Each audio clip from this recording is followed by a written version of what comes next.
I love great conversations. Hi, my name is Angel Jones. Thank you for joining me on 12-minute convos where I help you create a brand of your own unique, real self.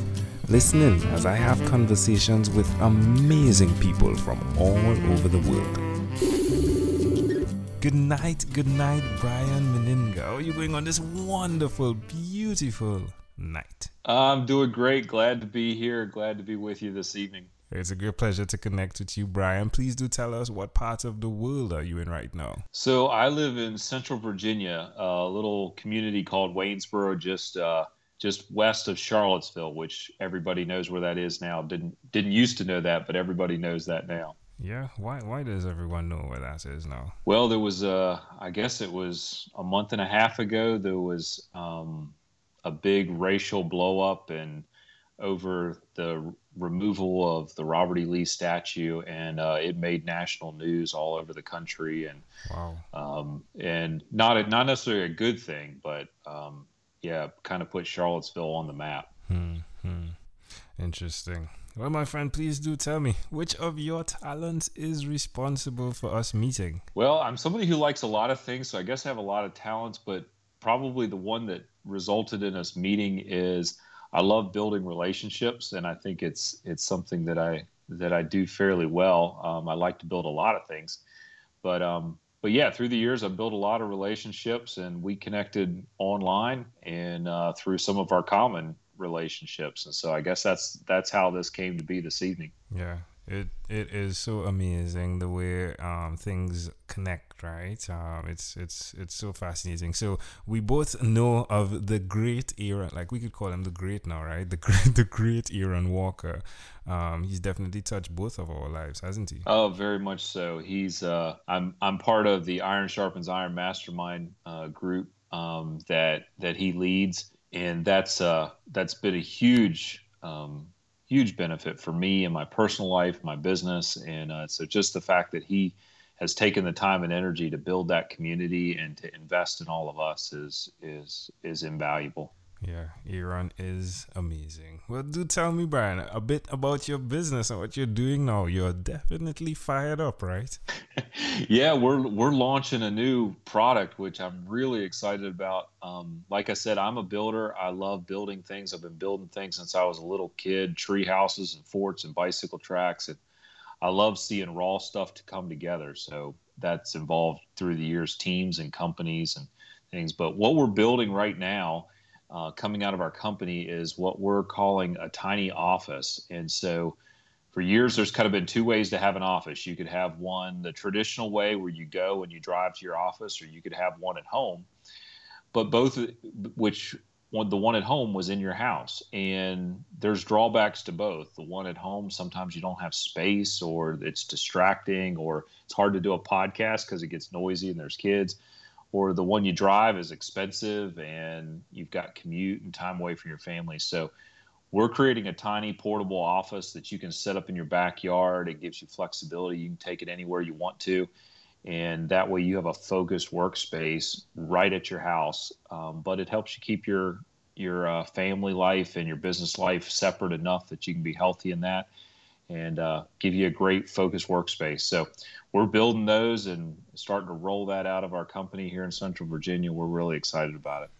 Well, that is fascinating. It's a great idea. Amazing audience. It is a great idea, isn't it? Like I can imagine, like I'm having my podcast, the child wakes up, right? Hey, daddy. It definitely takes away from the conversation, but well, sometimes it adds, right? But definitely having something outside. Like this evening, I was working on my bed with the computer, and my son walks in and he's playing. And he isn't bothered by what I am doing, even though it's rather important. No, he's in his own world. So I think Right, definitely, right. having separate spaces, and it being just across, just a few steps away, it's a grand opportunity. And I got to look at some of the things you're building. It's no second class. No, we try to do something nice.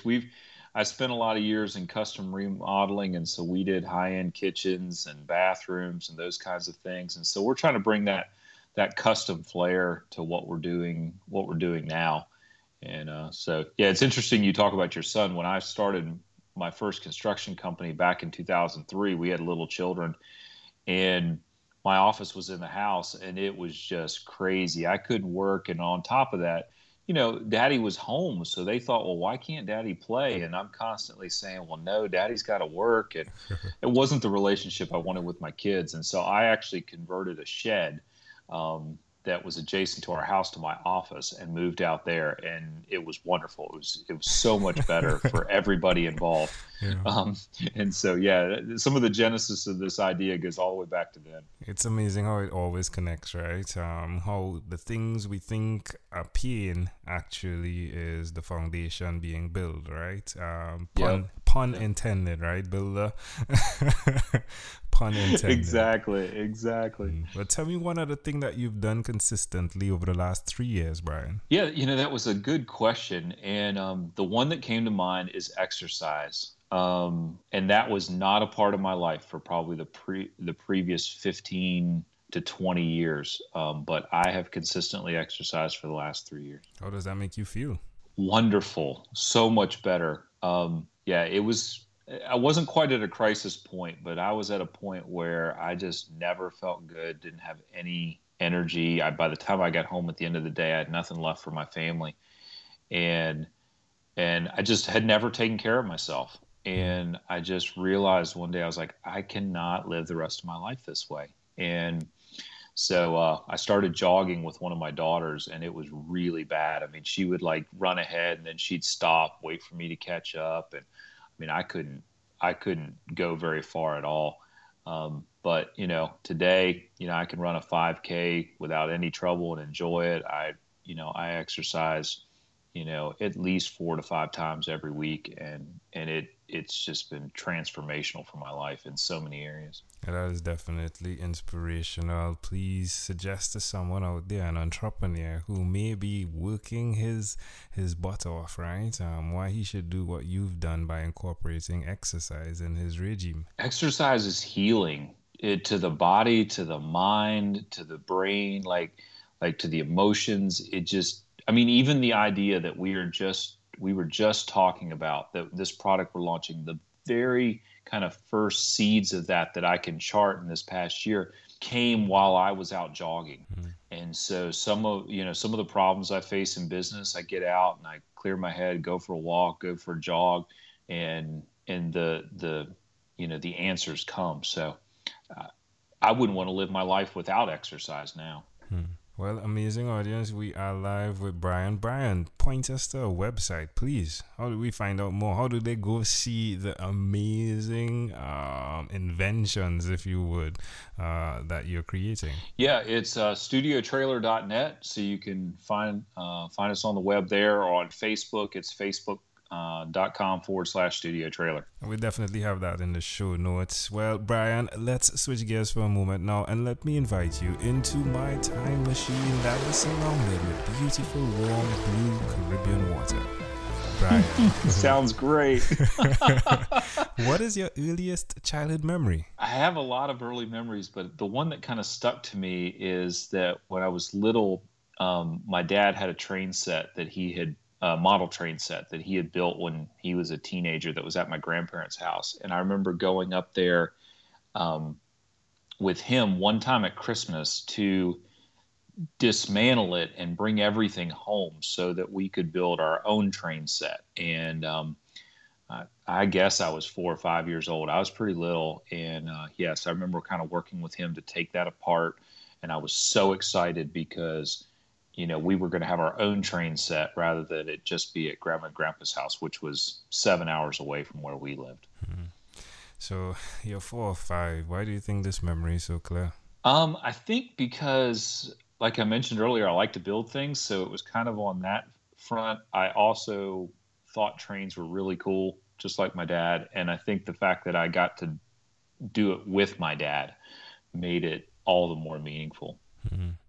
Well, can I offer an interpretation to the thought picture you created in my mind? Go for it. I love the fact of tracks being built, tracks being laid, the foundation we spoke about, Firstly, most definitely, the tracks need to be laid, and as painful as that can be, as tedious as it can be, it's the first step. And then the second aspect I love is that you've now created a transportation system, if you would, for family life. You're creating these small trays, if you would, right? Like carts, like train carts, right? But it's all connected to allowing the ease of business, the ease of family life, if you would, the ease of a together type living while separated. It's all going in one direction. Yep. And that is fascinating. I agree. I love entrepreneurship. I love what it does for families, but it can also be negative for families. And so, anything I can do to support entrepreneurs and the work they're doing, the jobs they're creating, the life they're bringing to our communities, and do it in a way that they can have great families, is a pleasure for me. Brian, if we fast forward to when you were 12, what was your favorite song? Well, it's a little hard to remember back on that one, but I think it was there was a Christian rap group called DC Talk, and they had a song called New Thing. I think it was that or either Michael W. Smith's Secret Ambition, but one of those two was probably it. Yeah, well, it's always fascinating how it connects, right? Definitely the ambition is there, and you are definitely creating some new things, right? For sure, I like that. Well, Brian, we have arrived at our destination, but before we get off of this time machine, there's a small declaration form. So it's yes or no, possibly a bit more. Brian, we're going to move pretty quickly here. Brian, have you chosen someone to pass on your skills to? Yes, my children and my Bear Creek Enterprises team. Are you married? Yes, been married to Victoria for 21 years. Wow. Give me a secret, please. We decided we were in it to win it. No other options. So when it gets tough, we work it out because we want to have a great life. We want to grow old together. So love it. We make it work. Well, Victoria, we will take the victory from that name, right? Exactly. That she's a patient woman dealing with me. Well, you spoke about your children, right? How many children do you have? I have 4 teenage daughters. All right. Do you believe in God? Yes. Choosing to have a personal relationship with Jesus was the best decision I ever made. Do you have an inner circle of friends? Yes. I've had a close group through church for a number of years, and my mastermind group in Iron Sharpens Iron is as close a circle as I probably ever had. Do you watch TV for more than 3 hours a day? No, I don't, except maybe in college basketball season, and then every couple days a week I'm watching a game. What about screen time, the phone and or the computer? Is it more than 8 or less than 8 hours a day? Some of my work is in front of the computer, so there are certainly days that it's more, but it's probably not every day. Brian, after having 1,001 conversations in 3 months in 2016, I came up with a workbook, and the name of it is called Yours, and it stands for your own unique real self. Connected to that is your own unique real statement, your mission. If you wanted to share with us your own unique real statement, something that represents Brian, what would you say that is? Yeah, this is something I formulated about a year ago, and I say every morning. It's I'm a courageous, authentic builder, and I encourage, care for, and serve other people. Wow. Well, Brian, this has been a great pleasure, my friend. Before you leave, is there anything else you'd like to share with our amazing audience? Yeah, life is full of ups and downs. I've had some highs and I've had some lows. 2008, 2009 was rough for those of us in the construction industry. So, yeah, when you get knocked down, get back up, keep going. It's worth it. And so there might be somebody out there who's going through a tough time right now. And, take a step, get back up. Take a step back and get back up. Brian, hey, thank you, my friend, again for being on what is inspired by 12-Minute Convos with Angel Jones. Thank you very much. It's been a pleasure. Thank you for being on 12-Minute Convos with Angel Jones. Stay tuned for more from our advertisers. Diabetes is a mountain pandemic. It's a disease that's not acute but chronic. Similar to this rhyming method, I have simplified the definition, the signs and symptoms, and the complications of diabetes for both adults and children in my books, Poems for Patients, A Focus on Diabetes, and The ABCs of Diabetes for Children. These books are available on Amazon.com, and for more information, you can visit my website, poemsbyaj.com. That's poemsbyaj.com.